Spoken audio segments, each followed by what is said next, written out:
ভারতের পররাষ্ট্র সচিবের ঢাকা সফর নিয়ে আরো জানাতে পররাষ্ট্র মন্ত্রণালয় থেকে যুক্ত হচ্ছেন সহকর্মী জান্নাতুল মোহনা। মোহনা, আপনি নিশ্চয়ই আমাকে শুনতে পাচ্ছেন। মোহনা, ভারতের পররাষ্ট্র সচিবের সঙ্গে পররাষ্ট্র সচিব মাসুদ বিন মোমেনের বৈঠক হওয়ার কথা রয়েছে। কখন বৈঠক হতে পারে বা আলোচ্য সূচি নিয়ে কি জানতে পেরেছেন, আমাদেরকে বিস্তারিত জানাবেন।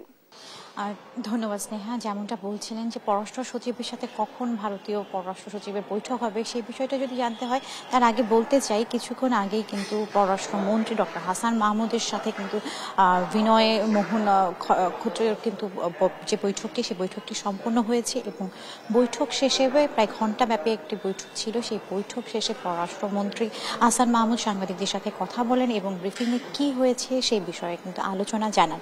এবং আপনি জানেন যে ভারতীয় এখন লোকসভা নির্বাচন চলছে এবং সেই মুহূর্তে কিন্তু পররাষ্ট্র সচিব ঢাকায় এসেছেন এবং এই বিষয় নিয়ে আলোচনার পাশাপাশি কিন্তু আরেকটি যে বিষয়টি গুরুত্ব পেয়েছে আজকের বৈঠকে সেই বিষয়টি হচ্ছে যে ভারতীয় ভিসা নীতি এবং বর্তমানে ভারত বাংলাদেশের সম্পর্কের বন্ধন আরও দৃঢ় করতে কিন্তু সব প্রচেষ্টা চলছে এবং সেই নীতিতেই অর্থাৎ ভিসা নীতির যে বিষয়টি এসেছে সেই ভিসা নীতিতে আরও সহযোগিতাপূর্ণ আলাপ আলোচনা এবং ভিসা নীতি সহজ করতে আলোচনা হয়েছে পররাষ্ট্রমন্ত্রী ডক্টর হাসান মাহমুদের সাথে। সেই সাথে আরও আলোচনা হয়েছে তিস্তা চুক্তি নিয়ে এবং তিস্তা যে বহুমুখী প্রকল্প সেই প্রকল্পে কিন্তু ভারত সরকার আগ্রহ প্রকাশ করেছে, এমনকি আগ্রহই নয় অর্থায়নও কিন্তু বিষয়ে তারা জানিয়েছেন যে আলোচনা হয়েছে।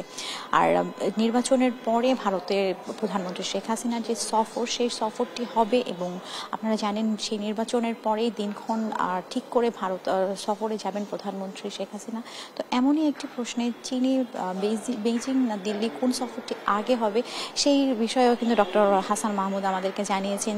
তা কিন্তু ভারত সফরের প্রতি আগ্রহ, ভারত সফরের উপর জোর দেওয়া হয়েছে। আর এছাড়াও দ্বিপাক্ষীয় যে আলোচনা বৈঠক বা আঞ্চলিক যে বিষয়গুলো সেই বিষয় নিয়েও আলোচনা চলছে।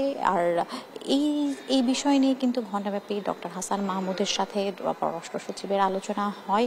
আর এছাড়াও আরেকটি বিষয় আজকে প্রাধান্য পেয়েছে তাদের বৈঠকে, সে বিষয়টি হচ্ছে যে জলবিদ্যুৎ, যে নেপাল থেকে জলবিদ্যুতের যে প্রকল্প যে আসার ব্যাপারের কথা ছিল সেই প্রকল্প কিন্তু বাস্তবায়নেও কিন্তু আশ্বাস দিয়েছে ভারত সরকার। তো স্নেহা, এই ছিল পররাষ্ট্র মন্ত্রণালয় থেকে আমার কাছে সর্বশেষ সংবাদ।